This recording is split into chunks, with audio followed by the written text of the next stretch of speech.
RBM Orissa से और आज के कार्यक्रम की अध्यक्षता कर रहे माननीय गोविंद राम गौतम जी, राष्ट्रीय कार्यकारिणी सदस्य आरबीएम उत्तराखंड से।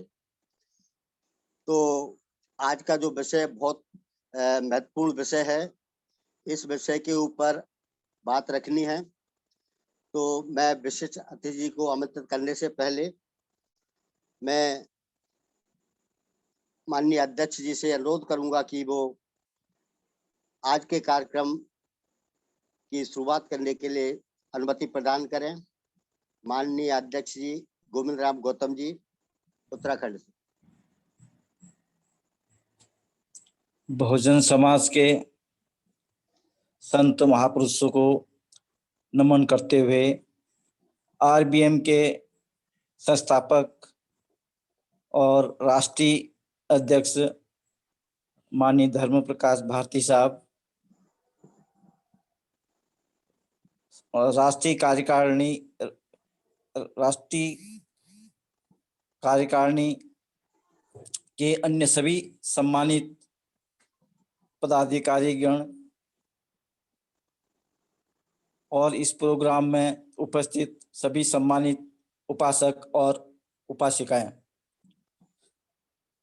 साथियों,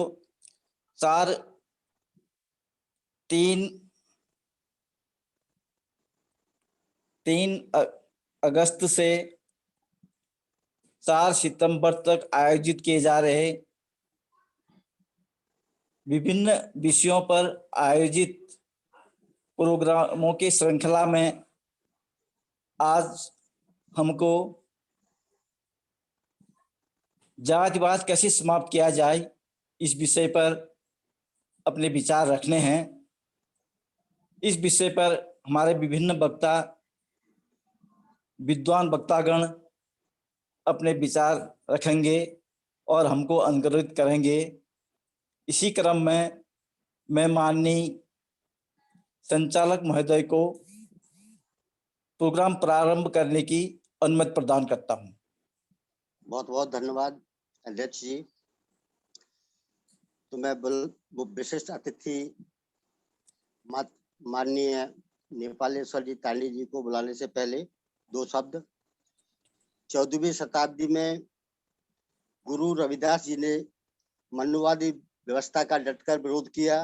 उन्होंने कहा कि संसार में जन्म लेने वाला आदमी समान है, ऊंच नीच जात भेद मनुष्य ने अपने स्वार्थ के लिए बनाई है। रविदास जी कहते हैं कि जाति जात के फेर में उलझे रहे सब लोग, मानवता को खात है रविदास जात का रोग। तो जाति व्यवस्था ऐसा भयानक रोग है जो आदमी को आदमी से दूर करता है। इसको कैसे समाप्त किया जाए, इसी के संदर्भ में हमारे बीच में है विशिष्ट अतिथि माननीय नेपालेश्वर जी तांडी जी उड़ीसा से।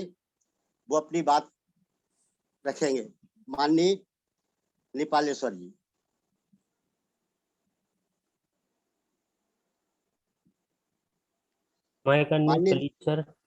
माननीय नेपालेश्वर जी।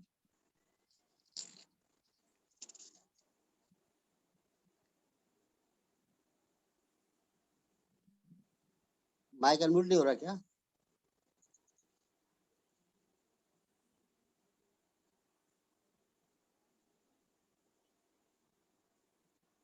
नेपालेश्वर तांडी जी अपनी बात रखेंगे।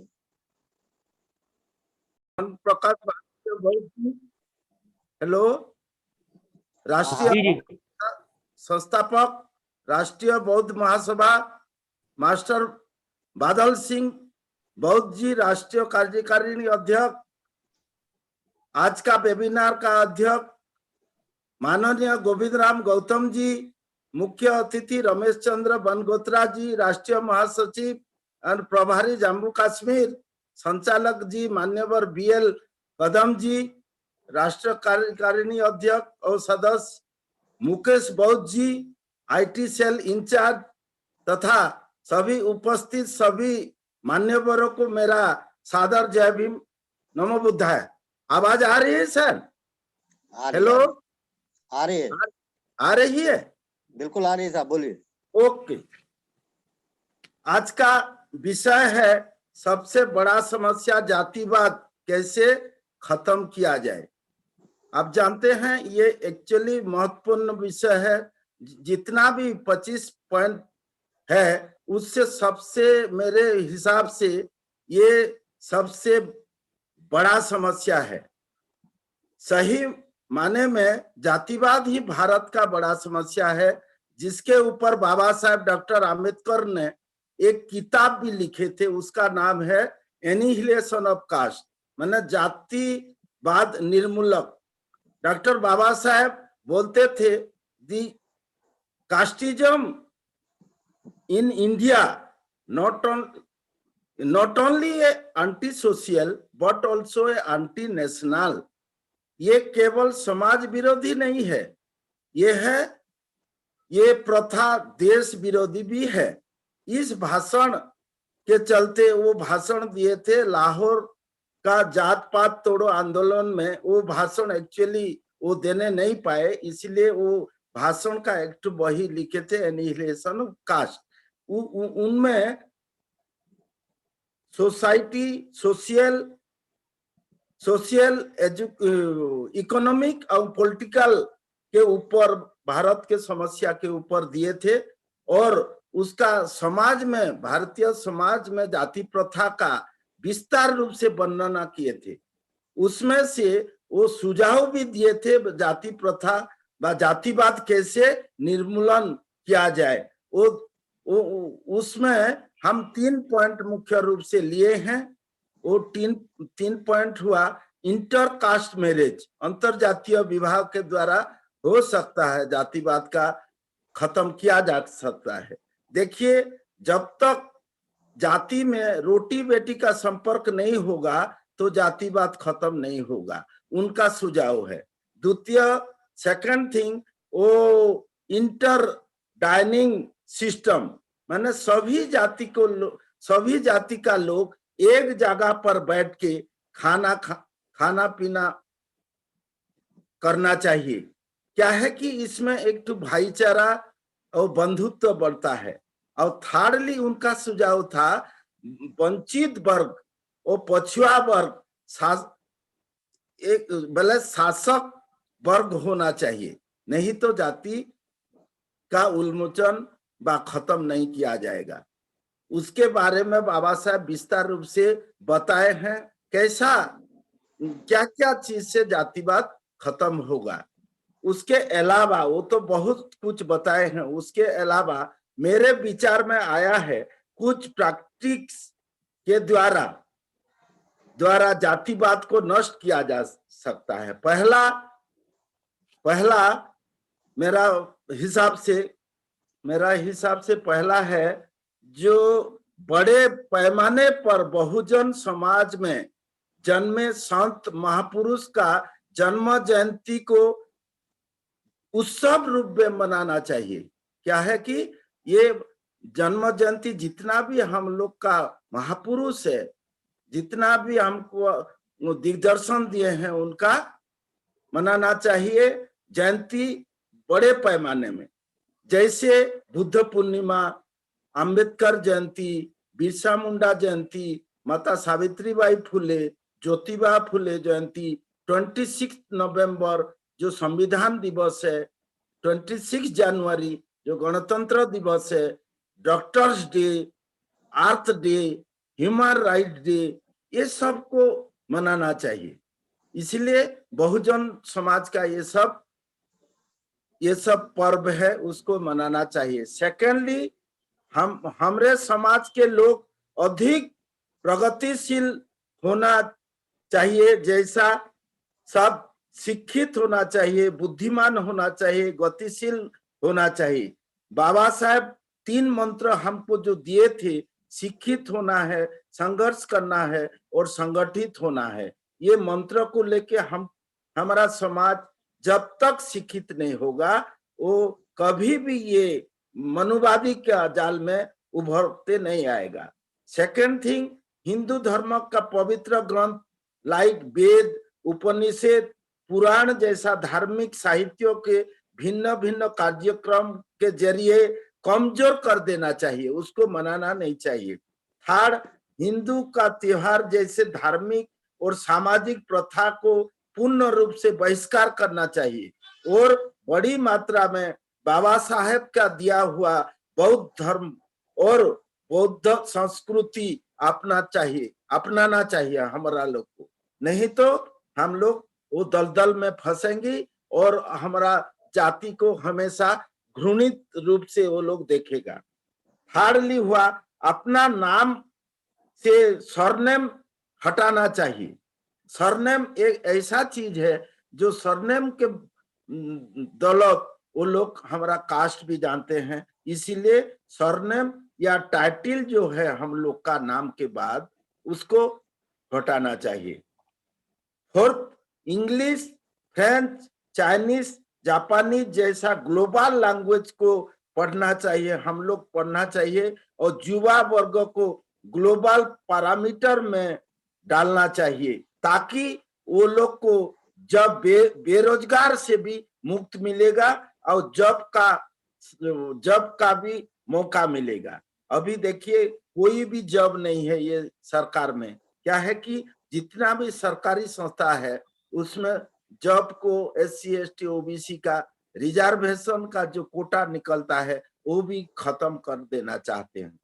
अभी जो भारतीय समाज में चल रही अंधविश्वास, अंधश्रद्धा, अंधभक्ति से हमारा लोग को निकालना चाहिए, नहीं तो हम लोग का जाति उन्मोचन नहीं होगा। आर्थिक विकास द्वारा हमारे समाज का जीवन स्तर को ऊपर उठाना चाहिए।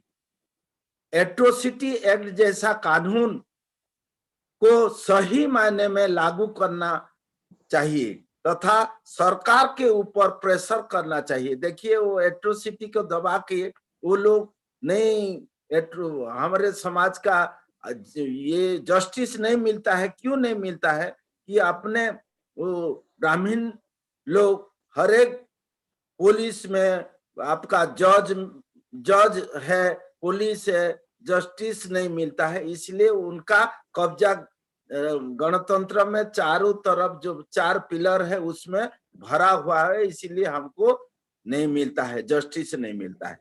जाति निर्मूलन करने के काम वाले संगठन को पूरी सहायता प्रदान करना चाहिए और जाति विहीन समाज संगठन को बढ़ावा देना चाहिए।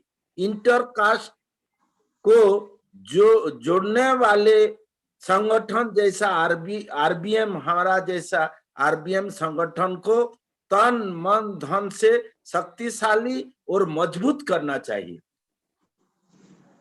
जातीय हिंसा के प्रभावित लोगों को सही समय में मुआवजा के लिए सरकार के ऊपर प्रेशर डालना चाहिए। बाबा साहेब आम्बेडकर जी ने अनुच्छेद 17 में 17 में अनुसार अस्पृश्यता का अंत किया गया है, लेकिन आज 71 साल हुआ संविधान के अमल होते हुए, फिर भी देखिए आज भी भारत में विशेषकर ग्रामांचल में अस्पृश्यता है। अस्पृश्यता का आचरण जाति व्यवस्था के कारण किया जाता है। अस्पृश्यता का जड़ है जाति व्यवस्था।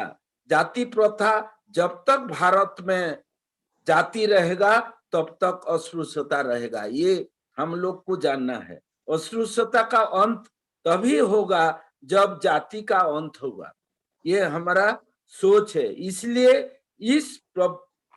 इसको प्रावधान और प्रभावी बनाने हेतु संविधान में जाति का अंत करना अत्यंत आवश्यक है। कौन करेगा जाति का अंत? इसलिए हम लोग को शासन में आना है, बहुजन समाज को, बहुजन लोग को शासन में आना है, तब भी जाति का अंत हो सकता है, नहीं तो नहीं हो सकता है। देखिए 71 साल हो गया, कुछ भी नहीं हुआ। इसलिए साथियों और बंधुओं, शासक होगा तथा RBM जैसा संगठन मजबूत में आंदोलन करेगा तथा धर्म प्रकाश जैसा आदर्श मार्गदर्शन मिलेगा तो यही संभव है, नहीं तो ये संभव नहीं है। सभी को पुनः जय भीम और नमो बुद्धाय करके मेरा वक्तव्य शेष करता हूँ। जय भीम, नमो बुद्धाय। बहुत बहुत साधुवाद माननीय तांडे साहब, जो आपने अपनी बात रखी कि जब तक समाज में जो है एक कहावत है कि लुटिया बिटिया और खटिया का संबंध स्थापित नहीं होगा, जब तक जाति व्यवस्था खत्म नहीं होगी। तो अगले मुख्य अतिथि महोदय को बुलाने से पहले मैं एक बात जो रविदास जी कहते हैं कि जात जात में जात है जो केलन के पात, रविदास न मानुष जुड़ सके जो लो जात न जात। अर्थात अगर जाति व्यवस्था मौजूद है तो आदमी से आदमी के बीच की दूरियां बनी रहेंगी, आदमी से आदमी की दूर रहेगा और न संगठित समाज बन पाएगा और समाज कमजोर होता चला जाएगा, न तो देश मजबूत होगा और न जो है देश की तरक्की होगी, न समाज की तरक्की होगी। इसलिए जाति को खत्म करना बहुत आवश्यक है। तो इसी शब्दों के साथ मैं माननीय मुख्य अतिथि महोदय जी को आमंत्रित करना चाहूंगा। माननीय इंजीनियर रमेश चंद्र बनगोत्रा जी, राष्ट्रीय महासचिव जम्मू कश्मीर लद्दाख हिमाचल पंजाब चंडीगढ़, आए और अपनी बात रखें। माननीय बनगोत्रा जी। बनगोत्रा साहब का शायद नेट वीक है। जी जी,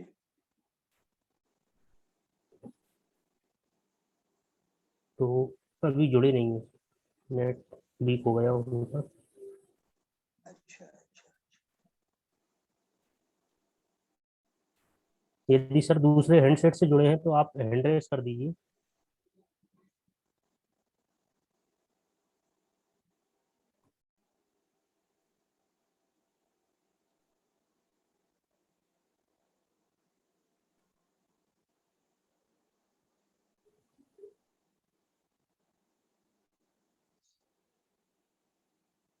नेक्स्ट वक्ता को ले लीजिए सर जब तक।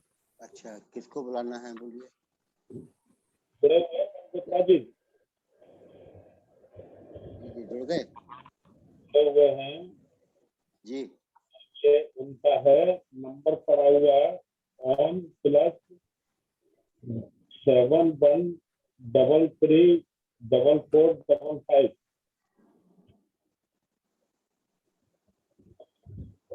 आप लिखकर आगे इंजीनियर रमेश जम्मू। देखिए मुकेश जी, देखिए जी जी आ गए। मिल गया। जी जी सर, माइक अनम्यूट कर लीजिए सर। जी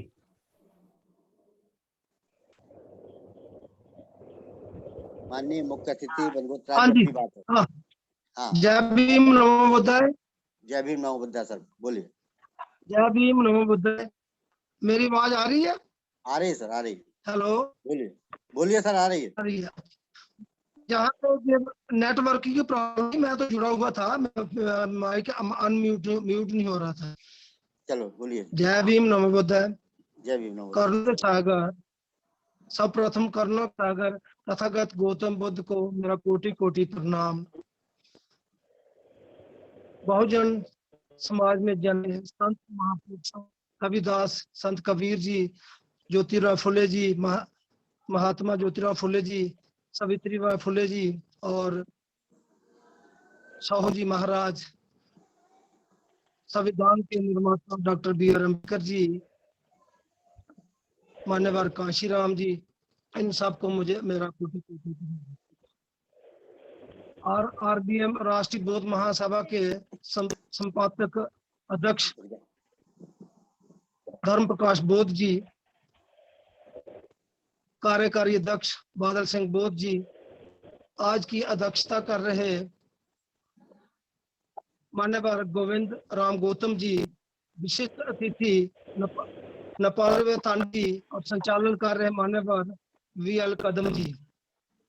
आज का मेरा विषय जो है, सबसे बड़ी समस्या जातिवाद को खत्म कैसे किया जाए। तो साथियों, जातिवाद एक बड़ी जटिल समस्या है और एक ऐसा जहर है जो हमारे समाज को दीमक की तरह खा रहा है। ये जो जातिवाद आज 2-2.5 साल पहले जो जातिवाद की समस्या शुरू हुई थी, उसमें उस वक्त जो वर्ण अवस्था बनाई गई, उसमें हमारे 4 वर्ण बनाए गए। 4 वर्णों में एक वर्ण ब्राह्मण वर्ण बनाया गया, एक क्षत्रिय वर्ण बनाया गया, तीसरा वैश्य वर्ण बनाया गया और चौथा शूद्र वर्ण बनाया गया। ब्राह्मण वर्ण को पढ़ने का और पढ़ाने का अधिकार था, क्षत्रिय वर्ण को पढ़ने का भी अधिकार था और देश की शिक्षा और रक्षा का अधिकार था। वैश्य वर्ग को पढ़ने का भी अधिकार था और वो बिजनेस और दूसरे काम व्यवसाय का काम कर सकते थे। लेकिन शूद्र वर्ग जो था, उसको ना पढ़ने का अधिकार था, ना उसको कपड़े पहनने का अधिकार था, ना वो अपने जीवन को अच्छे तरीके से जी सकता था। तो उनको वो इन 3 वर्ण जो थे, इनकी गुलामी करनी, इनकी सेवा करनी, उनको यही अधिकार था। तो इसमें ना कहीं पर समानता थी, ना स्वतंत्रता थी, ना बंधुता थी, ना न्याय था। तो हमारे लोगों को उस वक्त इस जातिवाद में उन्होंने बांध दिया कि हम सदियों से जातिवाद में पिस रहे हैं। हमारे देश पर शाह बाहर से हमला आए, उन्होंने भी हमें गुलाम बनाया, हमारे देश को गुलाम बनाया, भारत को गुलाम बनाया। जैसे स्कंदा ग्रेट वो आए, मंगोल आए, मुसला आए, तुगलक आए, खिलजी आए, इन्होंने हमें गुलामी का ही अधिकार दिया, हमें कोई पढ़ने का अधिकार ना, भक्ति का अधिकार, किसी चीज का अधिकार नहीं दिया। उसके बाद अच्छा आए, पुर्तगाली आए और बाद में ईस्ट इंडिया कंपनी ब्रिटिश, उन्होंने भी आकर हमारे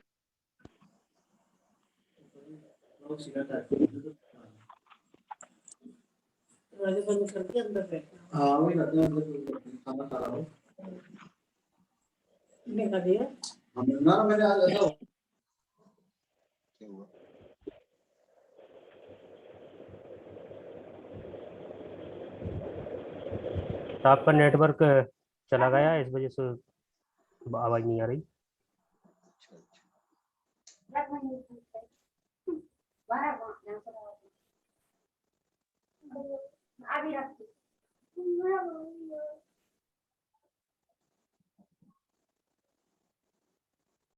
छुआछूत जाति भेद का जो उन्होंने जो अनुभव किया, जो उन पर जो इस चीज का गहरा प्रभाव पड़ा, वो उन्होंने अपने जीवन में इस तरह रखा कि उन्होंने आगे आकर इसको मिटाने की बहुत कोशिश की। से जब वो स्कूल में पढ़ने जाते थे तो उनको किसी न किसी तरीके से उनको नौकरी मिल गई, क्योंकि उनके पिताजी ब्रिटिश आर्मी में एक ऑफिसर थे। तो उनको स्कूल में तो होगी, लेकिन इस कंडीशन पर स्कूलिंग मिली कि आप स्कूल में आओगे, लेकिन अपना बोरी बिस्तरा जो बोरी है वो घर से लाओगे, ना आप किसी बच्चे को टच करोगे, ना टीचर आपको पढ़ाएगा, दूर से पढ़ाएगा। और आपको पानी के लिए स्पेशल मटका रखा गया उसके लिए, तो वो पानी भी तब पी सकते थे कि अगर वहां पर चपरासी होगा। जिस दिन चपरासी नहीं होगा वो पानी नहीं पी सकते थे। ये उनके जीवन में एक बहुत बड़ी एक मतलब घटना हुई।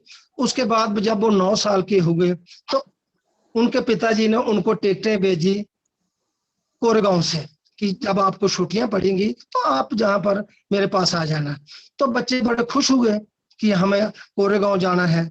तो उन्होंने तैयारी की और कोरेगांव के लिए निकल पड़े। जैसे ही वो कोरेगांव पहुंचे तो वहां उनका स्टेशन था मैसूर। वहां पर जब उतरे तो जितने भी वो वहां पर मुसाफिर उतरे वो चल गए। तो ये 4 बच्चे वहां पर खड़े रहे और काफी देर तक वो इधर उधर देखते रहे कि कोई हमें लेने, क्योंकि उनके पिताजी ने बोला था कि जब आप जहां पर पहुंचोगे तो मुझे इतला कर देना कि मैं आपको लेने आऊंगा, जब मेरा चपरासी आपको लेने आएगा। लेकिन उन्होंने इधर उधर देखा, कोई भी वहां पर नहीं मिला उनको। वहां से अंदर से स्टेशन मास्टर देख रहा था कि सभी लोग चले गए हैं, लेकिन ये 4 बड़े बच्चे बड़े अच्छे वेल ड्रेस्ड हैं और ये जहां से अभी गए नहीं। तो उन्होंने आकर पूछा, बेटा क्या प्रॉब्लम आप लोगों की? तो उन्होंने कहा कि हमें पिताजी ने बोला था कि हम आपको लेने आए हैं, लेकिन वो आए नहीं है, हमें कोरेगांव जाना है। तो जैसे अमूमन सभी हिंदुस्तान में ऐसा ही होता है कि उन्होंने पूछा आप किस जाति से हो, उन्होंने कहा कि मैं महार जाति से हूँ। तो स्टेशन मास्टर के चेहरे का रंग देखने वाला था कि उसके चेहरे का रंग ऐसे एक जाए और एक आए। वो कुछ नहीं बोला, वो अंदर चला गया। जातिवाद का ये मतलब के साथ देखो ऐसा व्यापार हुआ। वो उस वक्त 9 साल के थे।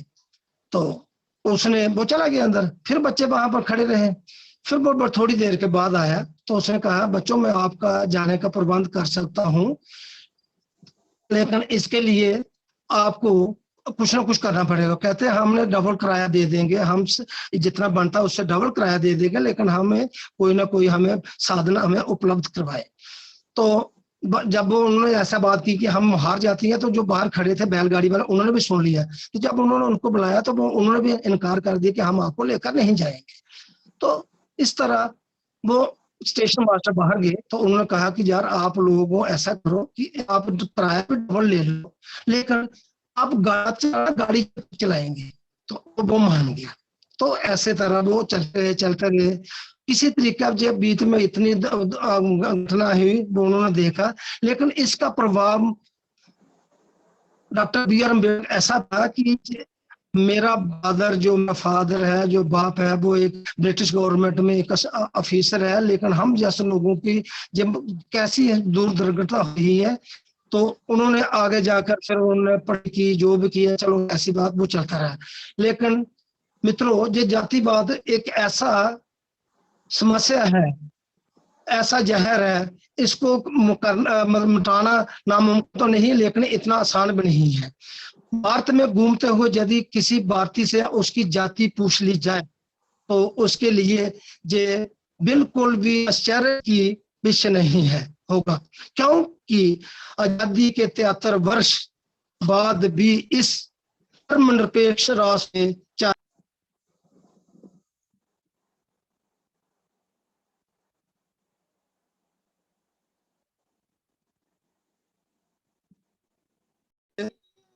जोड़ है और बात का मतलब है कोई व्यवस्थित मत, जो सिद्धांत जिसकी अधिकता कब हो जाए पता नहीं चलता। ऐसे जाति प्लस बाद से मिलकर बना ये जाति शब्द किस एक समुदाय विशेष को नहीं बल्कि पूरे समाज को गलत तरीके से प्रभावित कर सकता है। तो राजनीति में इसका उपयोग बहुत किया जाता है। इसी कारण शायद बात जैसे पंथ निरपेक्ष, धर्म निरपेक्ष लोकतंत्र देश में जातिवाद को इतना पोषण मिल रहा है। इसमें जैसे काका कालेलकर जो गांधी के एकदम सहयोगी थे, उन्होंने भी मतलब ये इन शब्दों जातिवाद के शब्दों को शक्तिशाली पक्ष रखा जाने वाले में अंधाधुंध अवहेलना है, जो कि समस्त समाज के लिए आवश्यक तत्वों जैसा समानता भाईचारे को खत्म करते हैं।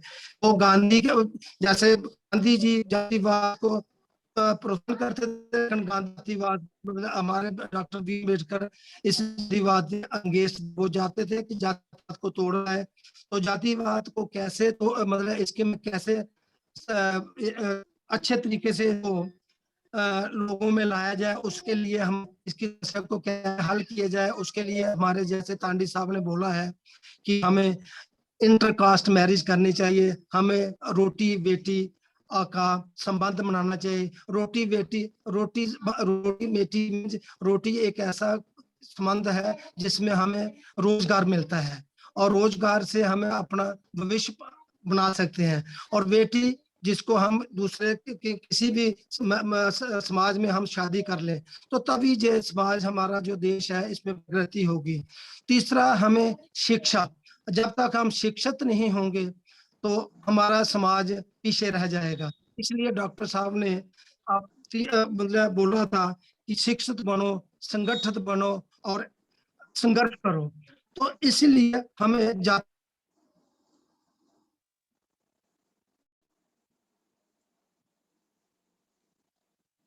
तो आपको जो भी स्वतंत्रता देता है वो आपकी किसी काम की नहीं है।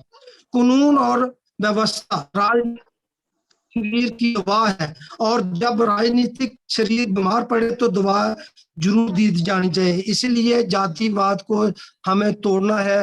मतलब हमारे मान्यवर कांशीराम ने भी ये नारा दिया था, जाति तोड़ो और समाज जोड़ो।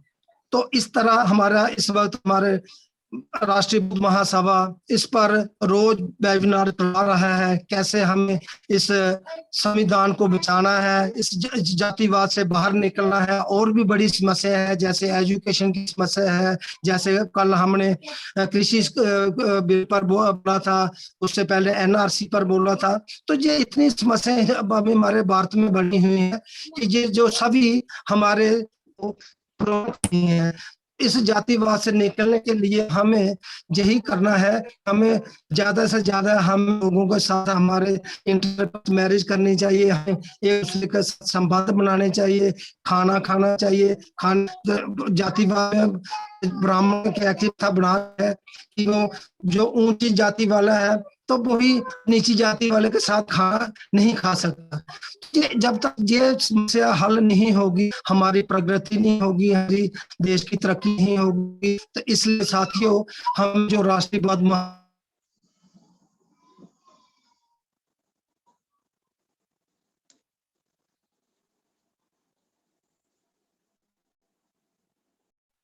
और लिबर और तन मन धन से हमें इसका सहयोग करना है। क्या मैं मान्यवर अपने धर्म प्रकाश बोधि का तहे दिल से अभिनंदन करता हूं कि उन्होंने इस मूवमेंट को आगे लेकर जा रहे हैं। तो हमें भी उनका पूरा सहयोग कर देना है, और जितना हो सके अगर एक आदमी है हमें उसके साथ हमें 5 आदमी और जोड़ने हैं। 5 आदमी जोड़ेंगे, वो अपने साथ और 5 आदमी जोड़ेंगे। तो इस तरह हमें जब जुड़ते जाएंगे तो एक ऐसी चीज बनेगी, एक ऐसा हमारा एक संगठन बनेगा, एक ऐसा संघ बनेगा। जो बुद्धा जी ने भी कहा था कि संघ बनाना है, तो उस संघ को लेकर हम जग नहीं होंगे। हम इसका हमारे पास कोई ऐसा दूसरा साधन नहीं है कि हम इसको कैसे बचा सकें। तो साथियों, मैं इन्हीं शब्दों के साथ यही दोबारा आपसे अनुरोध करूंगा कि राष्ट्रीय बौद्ध महासभा को सभी हो तन धन से इसका सहयोग करें और सभी के साथ अपना जो संविधान की रक्षा और रक्षा करें। जय भीम। बहुत बहुत साधुवाद, बहुत बहुत साधुवाद मल्होत्रा जी, आपने अपनी बात रखी। अब आगे माननीय अध्यक्ष जी को बुलाने से पहले मैं एक बात कहना चाहता हूँ कि हमारे पास धम्म ही एक ऐसा रास्ता है जिसमें आकर लोग अपनी जातियों का खात्मा कर सकते हैं। जिस प्रकार से विभिन्न नदियां अलग अलग नामों से जानी जाती हैं, जब वो समुद्र में पहुंचती हैं तो सारी नदियों का अस्तित्व खत्म हो जाता है और वो समुद्र हो जाता है। इसी प्रकार से यदि सारे बहुजन समाज के लोग यदि सभी जातियों को खत्म कर यदि धम्म में आ जाते हैं तो जातियों का विनाश भी हो जाएगा और बाबा साहब का सपना भी पूरा हो जाएगा। इन्हीं के साथ मैं माननीय अध्यक्ष जी को आमंत्रित करता हूं कि वो अपना अध्यक्ष जी उद्बोधन दें। माननीय गोविंदराम गौतम जी।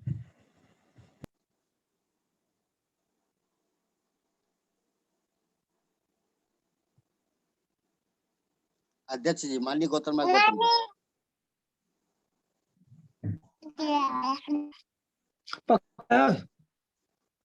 जी। जी बोलिए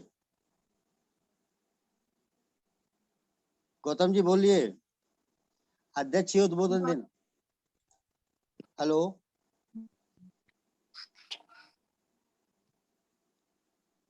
अध्यक्ष जी माइक अनम्यूट करिए आपने।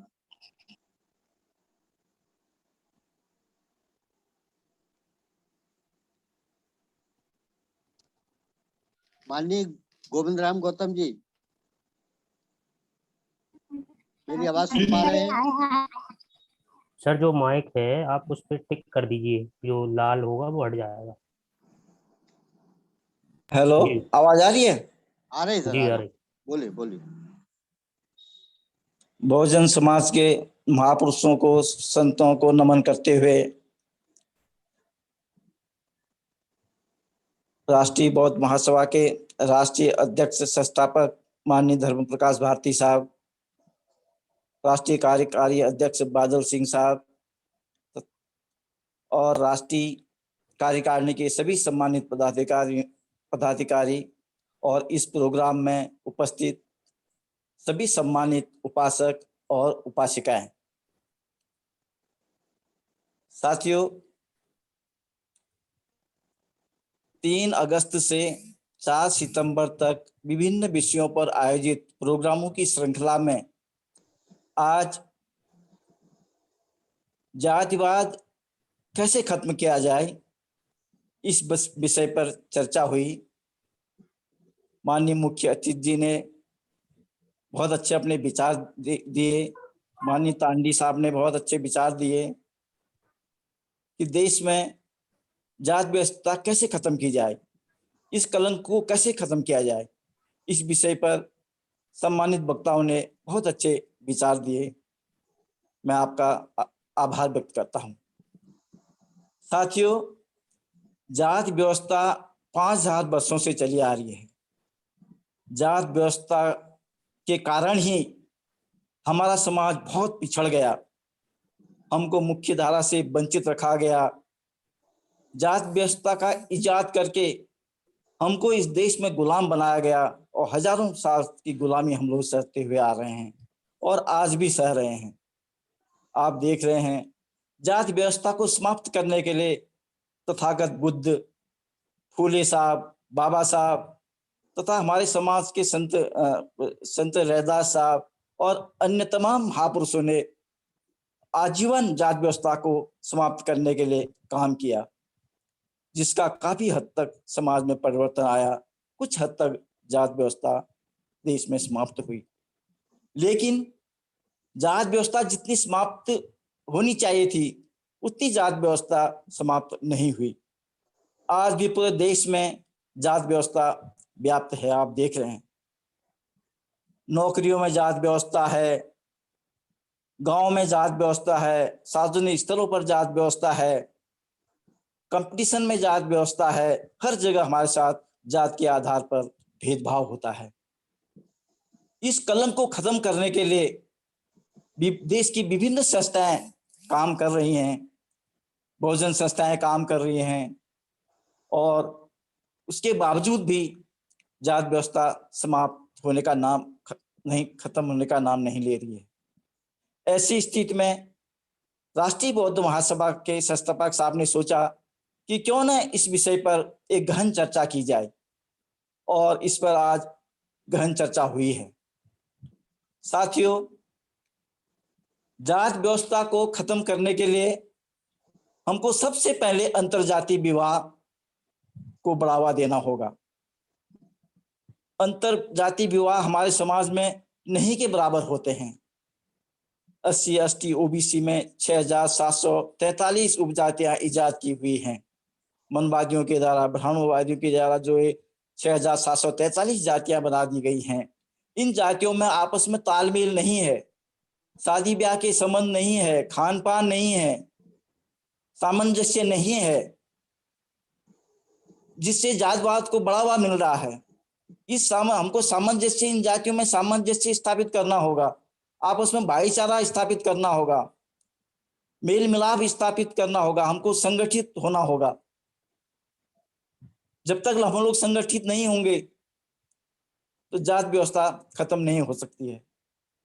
हमको अंतरजातीय विवाह के अंतर्गत अन्य वर्गों से भी शादी ब्याह करने चाहिए। जैसे शूद्रों को वैश्यों के साथ शादी ब्याह के संबंध स्थापित करने चाहिए और ब्राह्मणों के भी साथ शादी ब्याह के संबंध स्थापित करने चाहिए, वैश्यों के साथ भी संबंध हमको स्थापित करने चाहिए। लेकिन ऐसा नहीं हो रहा है। जात व्यवस्था इस कदर देश में हावी है कि ये संभव नहीं हो पा रहा है। लेकिन हमारे राष्ट्रीय स्तर के जो संगठन हैं, जैसे RBM है और अन्य जो संगठन हैं, जो अन्य मुद्दों पर बहुत अच्छा काम कर रहे हैं और धार्मिक स्तर पर भी काम कर रहे हैं, राजनीतिक स्तर पर भी काम कर रहे हैं और सामाजिक शैक्षिक स्तर पर सब काम कर रहे हैं। तो मेरा ये अनुरोध है कि हम लोगों को जात व्यवस्था खत्म करने के लिए भी एक विशेष हमको काम करना चाहिए, लोगों को प्रेरित करना चाहिए और अंतरजातीय विवाह के लिए हमको लोगों को प्रेरित करना चाहिए और सामूहिक विवाह का आयोजन हम लोगों को करना चाहिए ताकि देश में जात व्यवस्था समाप्त हो। साथियों, देश में जात व्यवस्था तो समाप्त नहीं हो रही है, लेकिन हमारे समाज के लोग, जिन लोगों को, जो बुद्धिजीवी लोग हैं, हमारे समाज के पढ़े लिखे लोग हैं, शिक्षित लोग हैं, जो लोग सुविधा संपन्न हैं, जात व्यवस्था को खत्म करने के बजाय, महापुरुष से प्रेरणा लेकर के जात व्यवस्था को खत्म करने के बजाय आज देश में उल्टा ही हो रहा है। आप देख रहे हैं लोग अपनी जातियों के प्रमोशन में लगे हुए हैं, जाति खत्म करने के बजाय अपनी जातियों के प्रमोशन में लगे हुए हैं। पूरे देश में आप देख रहे हैं कोई शर्मा बनने जा रहा है, कोई पंत बन रहा है, कोई पांडे बन रहा है, उससे जाति पहचान हो रही है, उससे जाति पहचान होती है और हमको सरनेम भी अपने नाम के आगे से हटा देना चाहिए। सरनेम से जाति पहचान होती है, सरनेम हमको कतई नहीं अपने नाम के आगे नहीं लगाना चाहिए। और हमारे सम्मानित बुद्धिस्ट समाज के लोग हैं, बौद्ध समाज के लोग हैं, और उनके नाम के आगे ये सरनेम नहीं होना चाहिए, केवल बौद्ध लिखा जाना चाहिए। लेकिन आप देख रहे हैं हर बौद्ध के नाम के आगे सरनेम लगा हुआ है। अगर बुद्धिज्म में अगर कोई जाति ही नहीं है तो सरनेम लिखने का क्या औचित्य है? ये सरनेम नहीं लिखा जाना चाहिए, इससे जाति पहचान होती है। हमको केवल बौद्ध लिखना चाहिए।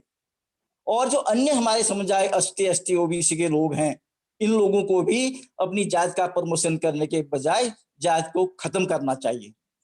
आज ये उल्टा हो रहा है, जात का प्रमोशन कर रहे हैं हमारे समाज के लोग। कितने दुख की बात है। क्या बाबा साहब ने यही सब सपना देखा था? क्या फूले साहब ने यही सपना देखा था? और क्या तथागत बुद्ध जी ने यही सपना देखा था? वो चाहते थे कि जात विहीन समाज हो, स्वतंत्रता समता इस देश में बंधुत्व स्थापित हो, लेकिन ऐसा हो नहीं रहा है। हमको सरनेम भी खत्म करना होगा और अंतरजातीय विवाह भी हम लोगों करने होंगे और हमको सामाजिक अपना जो है पारिवारिक स्टैंडर्ड को भी हमको बढ़ाना होगा।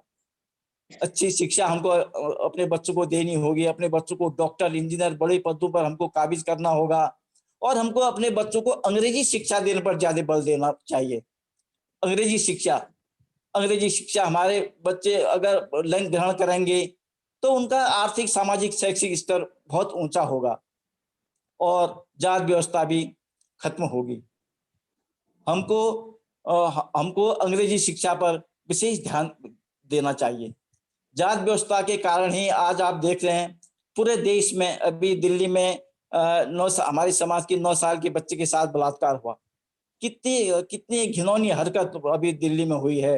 ऊना का कांड आप देखिए और इधर बनारस का हाथरस का, और रोजी जो है हमारे समाज के साथ जाति विद्वेष भावना से हमारे समाज की महिलाओं के साथ और हमारे समाज के बच्चियों के साथ बलात्कार और रेप होता है। और अन्य धर्मों की महिलाओं के साथ क्यों नहीं होता है? सिख भाइयों के साथ क्यों नहीं होता है? मुसलमान भाइयों की महिलाओं के साथ क्यों नहीं होता है? इसलिए नहीं होता है, वो लोग संगठित हैं, वो लोग धार्मिक रूप से मजबूत हैं, उनके ऊपर कोई हाथ डालने की कोई हिम्मत नहीं करता। और बौद्ध समाज के महिलाओं का भी अपमान, उनके महिलाओं के साथ भी अत्याचार और दुराचार नहीं होता है। केवल इस देश में जो 25-30 करोड़ हम अनुसूचित जाति और जनजाति के हम लोग हैं, तो ये हमारे समाज की महिलाओं का पूरे देश में अपमान होता है और उसके विरोध में हमारे समाज के लोग आंदोलन करते हैं, प्रदर्शन करते हैं, लेकिन जो अपराधी हैं वो खुलेआम घूम रहे हैं, उनके खिलाफ कोई कार्रवाई नहीं होती है। क्योंकि आप देख रहे हैं इस देश में जज भी मनवादी हैं और कलेक्टर भी मनवादी है और तहसीलदार भी मनवादी है, एसडीएम भी मनवादी है। मनवादी विचारधारा पूरे देश में घर कर गई है। हर विभाग में मनवादी विचारधारा है, हर क्षेत्र में मनवादी विचारधारा है। और जातिवाद व्याप्त है।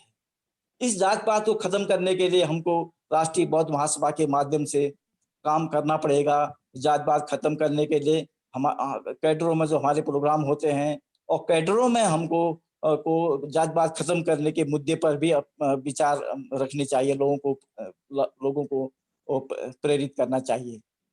तो साथियों, आज जात व्यवस्था खत्म करने पर जो चर्चा हुई है, बहुत अच्छी चर्चा हुई है, बहुत अच्छी चर्चा हुई है। इसी तरह से अभी 4 सितंबर तक हमारे विभिन्न मुद्दों पर हमारे राष्ट्रीय अध्यक्ष जी के प्रयासों से, आपकी सूझबूझ से विभिन्न मुद्दों पर अभी चर्चा होनी है और रोज चर्चा होगी और इसमें अधिक से अधिक संख्या में लोग जुड़ रहे हैं और कई नए नए मुद्दों पर चर्चा हो रही है। और हमको जात व्यवस्था खत्म करने के लिए राष्ट्रीय बौद्ध महासभा के माध्यम से जन जागरण करना चाहिए। जात व्यवस्था खत्म करने के लिए हमको लोगों को प्रेरित करना चाहिए और महिलाओं में जो बहुत ज्यादा अंधविश्वास है, जात व्यवस्था तो हर घर में है और समाज में व्याप्त है, हर गांव में है, लेकिन अंधविश्वास बहुत ज्यादा हमारे समाज में है। अंधविश्वास को समाप्त करने के लिए, पाखंड को, धर्मांधता को खत्म करने के लिए भी हमको काम करना चाहिए और राष्ट्रीय बौद्ध महासभा इसके लिए भी काम कर रही है। और विभिन्न सम्मानित वक्ता जात व्यवस्था पर तो विचार अपने रखते हैं और भविष्य में भी रखेंगे और अंधविश्वास पर हमको ज्यादा फोकस करना पड़ेगा, अंधविश्वास पर फोकस करना पड़ेगा और जात व्यवस्था को जड़ से खत्म करने के लिए हमको काम करना पड़ेगा ताकि इस देश में जात व्यवस्था खत्म हो, इस देश में स्वतंत्रता, समता और बंधुत्व स्थापित हो और हर आदमी को भारतीय लोकतंत्र का लाभ मिले और मान सम्मान का जीवन सारे धर्म और समुदाय के और हमारे समुदाय के 80 ST OBC के लोगों को मान सम्मान का जीवन जीने का अवसर मिले। इन्हीं शब्दों के साथ मैं आप सभी का आभार व्यक्त करते हुए अपनी वाणी को विराम देता हूं। जय भीम, जय भारत। बहुत बहुत साधुवाद। अंतिम कार्यक्रम को अंतिम वक्ता के रूप में मैं हमारे राष्ट्रीय बौद्ध महासभा के संस्थापक माननीय धर्मप्रकाश भारती जी से अनुरोध करूंगा कि अपनी बात रखें और साथ में आभार व्यक्त करें। माननीय धर्मप्रकाश भारती।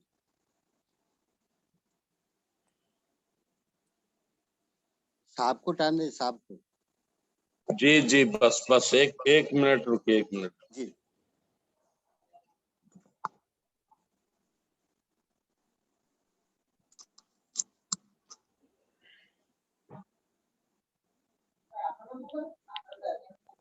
हाँ, एक मिनट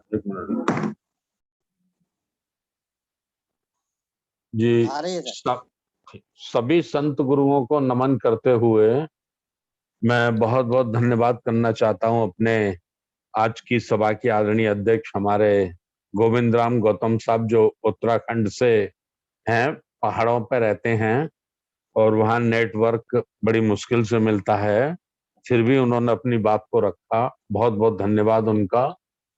दूसरा, हमारे इंजीनियर रमेश चंद्रगोत्रा साहब, जम्मू कश्मीर से, वहां भी नेटवर्क की बहुत समस्या रहती है, लेकिन उन्होंने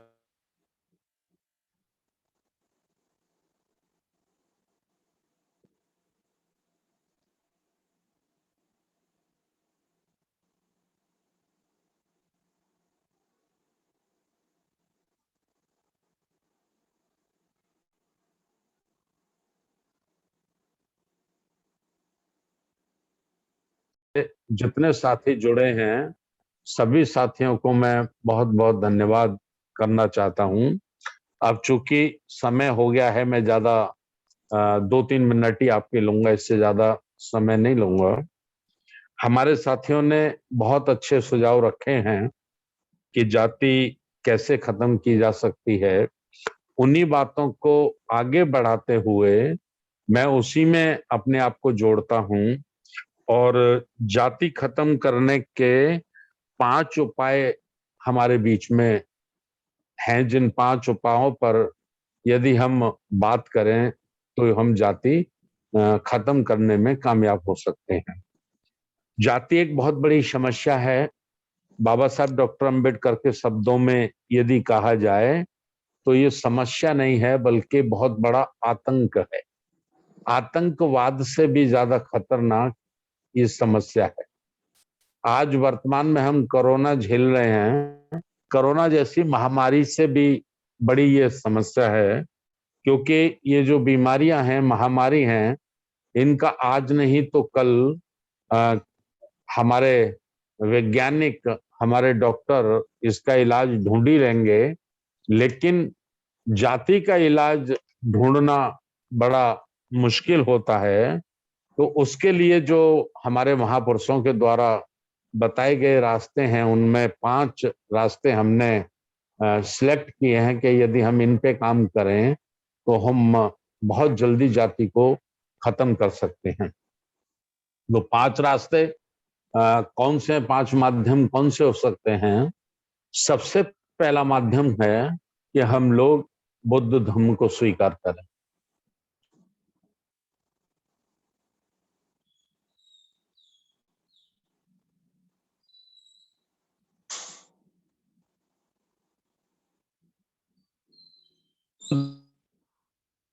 स्वीकार करें। ईमानदारी से किसी को बेईमान कह रहा हूं। ईमानदारी का मतलब ये है कि आज से 70 वर्ष पहले से, 60 वर्ष पहले से, 50 वर्ष पहले से जिन्होंने भी बुद्ध धर्म को अंगीकार किया है, बुद्ध धर्म की दीक्षा ली है, उन्होंने बुद्ध धर्म की दीक्षा तो ली है, लेकिन ईमानदारी से उसका अनुपालन नहीं किया। बुद्ध धर्म की दीक्षा लेने के बाद भी वह आज भी विवाह शादी करते हैं तो अपनी जाति का ही लड़का या अपनी जाति की ही लड़की देखते हैं। यह हमारे लिए सबसे बड़ा दुख है।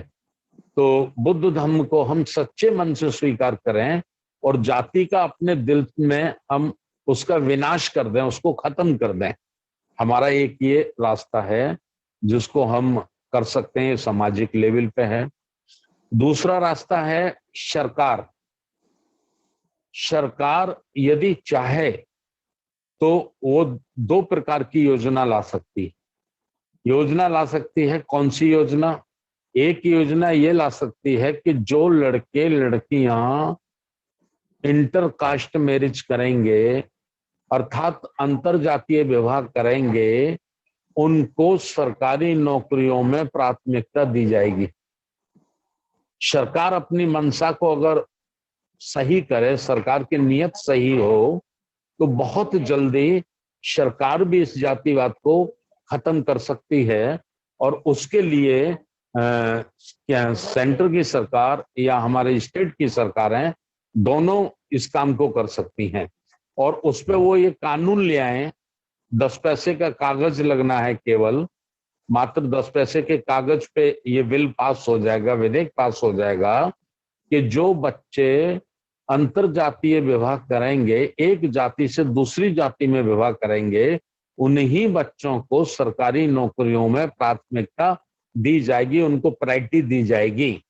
तो ये हमारा दूसरा रास्ता हो सकता है बहुत जल्दी जातिवाद खत्म करने का।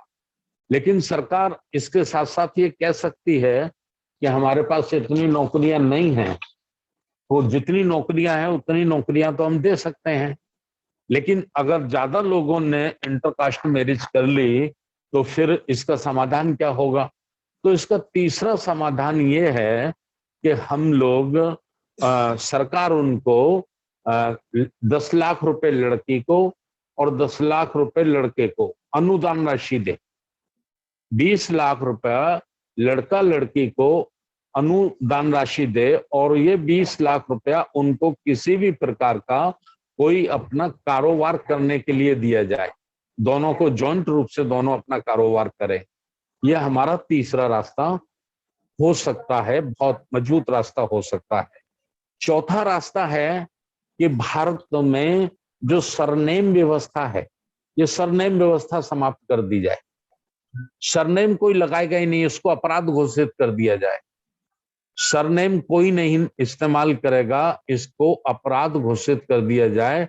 ये हमारा एक चौथा हमारा एक अच्छा संसाधन हो सकता है, एक अच्छा माध्यम हो सकता है। और पांचवा माध्यम है कि जो SC ST OBC के जागरूक लोग हैं, जो जागे हुए लोग हैं, जिनमें चेतना पैदा हो गई है, जिनमें बुद्धि का विकास हो गया है, वह साथी मिलकर दूसरी समाज के साथ भाईचारा स्थापित करें। भाईचारा स्थापित करें। भाईचारा कैसे स्थापित हो सकता है? जैसे मैं ए जाति से हूं, क्योंकि मैंने बौद्ध धर्म की दीक्षा ले ली है, तो मैं जाति का उल्लेख यहाँ नहीं करना चाहता। मैं आपको ABCD से बताना चाहता हूं, आप मेरा मकसद समझ जाएंगे। मैं A क्लासेस का आदमी हूं और मेरे गांव में, मेरे मोहल्ले में, मेरे पड़ोस में एक V नाम का आदमी भी रहता।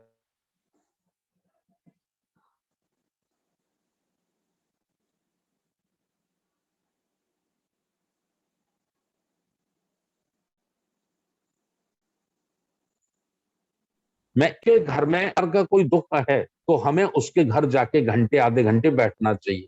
भाई आप कैसे हैं, आप फिक्र मत करो, हम आपके साथ हैं, आप अपने को अकेला मत मानो, हम और आप भाई भाई हैं। तो ये उनके दुख सुख में हम शामिल हों, ऐसा हम नहीं करते हैं, ऐसा जागरूक लोग नहीं करते हैं। यदि हम ये धीरे धीरे शुरू कर दें, और जैसा हमारे नेपालेश्वर तांडे साहब ने बताया था कि हम खान पान उनके साथ शुरू करें, उनके साथ बैठना उठना शुरू करें। हमारे इंजीनियर मल्होत्रा साहब ने कहा कि महापुरुषों का जो है उसको हम इस्तेमाल करें। तो ये 4-5 काम हम शुरू कर दें तो हम बहुत जल्दी भारत में जातिवाद को खत्म कर सकते हैं। जैसे मैं एक उदाहरण में बता दूं, शेड्यूल कास्ट की यदि कोई 100 वैकेंसियां निकलती हैं या OBC की 100 वैकेंसियां निकलती हैं नौकरी की, सरकारी नौकरी की, या ST की, आदिवासी की 100 वैकेंसियां निकलती हैं, तो उस 100 नौकरी के लिए हम लोग आवेदन करते हैं। और कितने लोग आवेदन करते हैं? 3000 जातियां OBC में हैं। OBC की 3000 जातियां भी OBC यानी पिछड़ा वर्ग कॉलम में ही अपना फॉर्म भरते हैं। 2000 से अधिक जातियां शेड्यूल कास्ट की हैं, तो 2000 से अधिक जातियां शेड्यूल कास्ट की भी केवल SC के कोटे में अपना फॉर्म भरते हैं। 1000 करीब जातियां ST में हैं, आदिवासियों में हैं, वो भी केवल ST के कॉलम में ही अपना फॉर्म भरते हैं। तो हम नौकरी पाने के लिए हम सारे SC एक होते हैं, हम नौकरी पाने के लिए सारे ST एक होते हैं, हम नौकरी पाने के लिए सारे OBC के लोग एक होते हैं।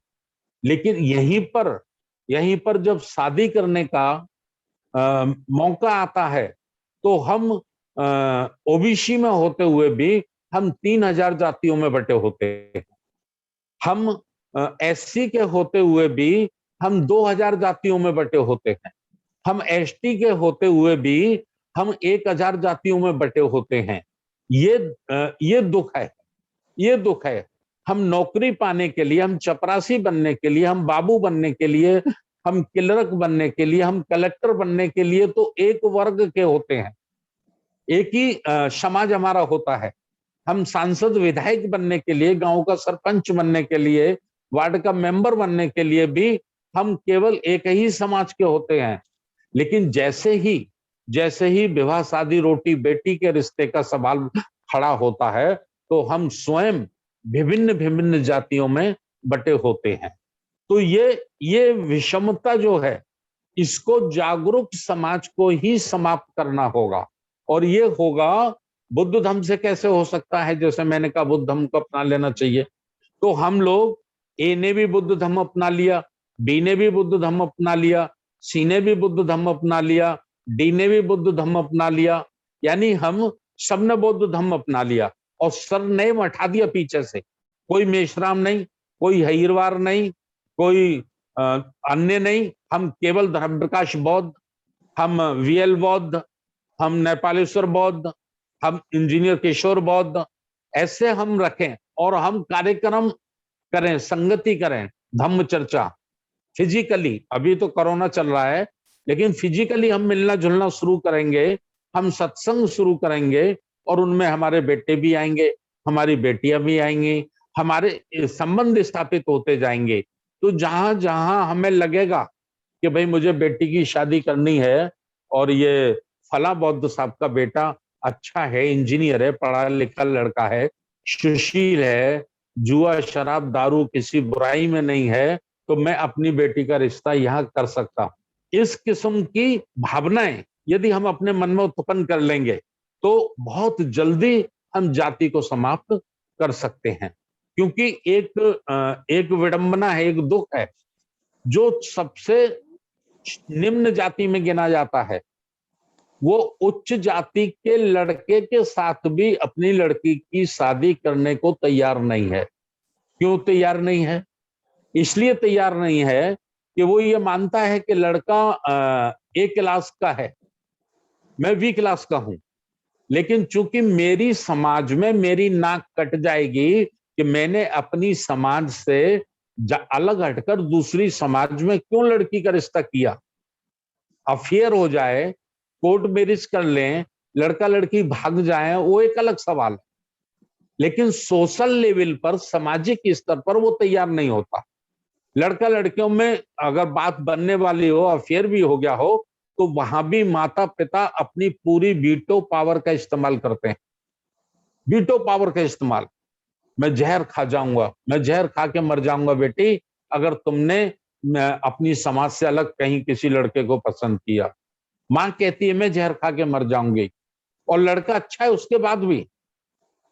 तो ये जब हम बौद्ध हो जाएंगे, हम सब बौद्ध हो जाएंगे, हम सब बौद्ध लगाना शुरू कर देंगे, और फिर हमसे कोई कहेगा कि भाई तुम इस जाति के हो, तुम्हारी लड़की का रिश्ता तो फला जाति से तय हुआ है, तो हम मुंह तोड़ जवाब दे देंगे कि जातियां जानवरों में होती हैं, इंसानों में नहीं होती। वो भी बुद्धिस्ट है और हम भी बुद्धिस्ट हैं। तुम जाति को मानते हो तो तुम जानवर हो, इंसान नहीं हो। तो इस किस्म का मुंह तोड़ जवाब देने की पावर हमारे अंदर आ जाएगी। फिर सामाजिक ईगो या सामाजिक जो हमारे फर्जी नाक लगी हुई है, नकली नाक लगी हुई है, वो नकली नाक हमारी उतर जाएगी। तो इस किस्म की चर्चाएं, इस किस्म का व्यवहार, जैसे मैंने 5 आपको बातें बताई, ये सबसे पहला हम मन से बुद्ध धम्म को स्वीकार करें और मन से बुद्ध धम्म पर हम अमल करें। एक रास्ता, सबसे बड़ा बेहतर रास्ता ये हो सकता है हमारे हाथ में। दूसरा, सरकार नौकरियों में प्राथमिकता दे कि भाई जो इंटरकास्ट मैरिज करता है, एक जाति से अलग हटके दूसरी जाति में जो लड़का लड़की शादी करते हैं, उनको नौकरी में प्रायोरिटी दी जाएगी, प्राथमिकता दी जाएगी। तो जो बच्चों के मन हैं उनको भी एक अवसर मिल जाएगा माँ बाप से ये कहने का कि देखिए अब आप हमारा फ्यूचर मत खराब करिए, हम शादी कर रहे हैं, हम दोनों पति पत्नी सरकारी नौकरी में होंगे, हमारा जीवन बहुत खुशहाल होगा। उन्हें अपने माता पिता को, अपने खानदान को, चाचा ताऊ दादा बाबा को कहने का एक मजबूत आधार मिल जाएगा। दूसरा, अगर उनको 20 लाख 25 लाख रुपए अनुदान दे दे सरकार दोनों को, तो ये भी एक आधार हो जाएगा कि मैं शादी करती हूं या मैं शादी करता हूं तो हमको 20 लाख रुपए मिलेगा और 20 लाख रुपए से हम अपना कोई रोजगार स्थापित कर लेंगे। तो ये 3 हमारे बहुत अच्छे माध्यम हो सकते हैं। जागरूक समाज समाज में भाईचारा पैदा करे, जैसा मान्यवर काशीराम साहब ने किया था। मान्यवर काशीराम साहब के समय मध्य प्रदेश इस बात का गवाह है कि वहां SC OBC में विवाह शादी भी शुरू हो गए थे। बहुत बड़े पैमाने पे बहुजन समाज सही रूप में स्थापित होने जा रहा था, कुछ हद तक हुआ था, और रोटी का रिश्ता तो तय हो ही गया था। रोटी तो एक OBC का व्यक्ति, SC के व्यक्ति के घर मन से खाना खाता था और मन से वो SC के व्यक्ति को अपने घर पे खाना खिलाता था। तो रोटी का रिश्ता हमारा बहुत अच्छा कायम हो गया था, लेकिन रोटी बेटी का रिश्ता भी बहुत ज्यादा होने की संभावनाएं थी, लेकिन वो थोड़ा काम रुक गया किन कारणों से रुका वो मैं नहीं कहना चाहता। तो मैं पुनः फिर ये अपील करना चाहता हूं कि हमें राष्ट्रीय बौद्ध महासभा के माध्यम से बहुत जल्दी हमें काम करना होगा। हमारे एक साथी बहुत अच्छा अपना बार बार पे मैसेज में लिख रहे थे, मैं उनसे फिर निवेदन करना चाहता हूं कि 100 साथी फुल टाइमर आप राष्ट्रीय बौद्ध महासभा को दे दीजिए। 100 साथी दे दीजिए फुल टाइमर। हम 5 वर्षों में, हमारे पास प्लानिंग है, राष्ट्रीय बौद्ध महासभा पे योजना है, राष्ट्रीय बौद्ध महासभा के दिमाग में बहुत बड़ा प्लान है। हम 5 वर्षों में इस भयंकर समस्या का समाधान आपके सामने लाके रख देंगे।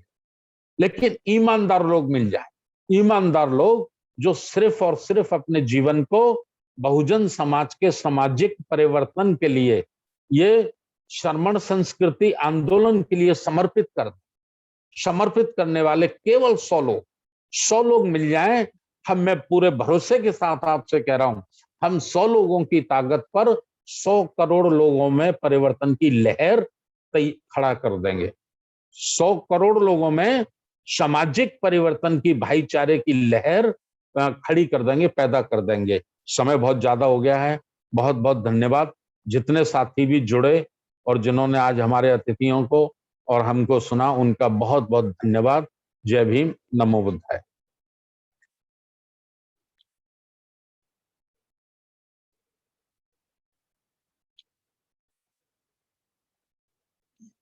बीएल बौद्ध साहब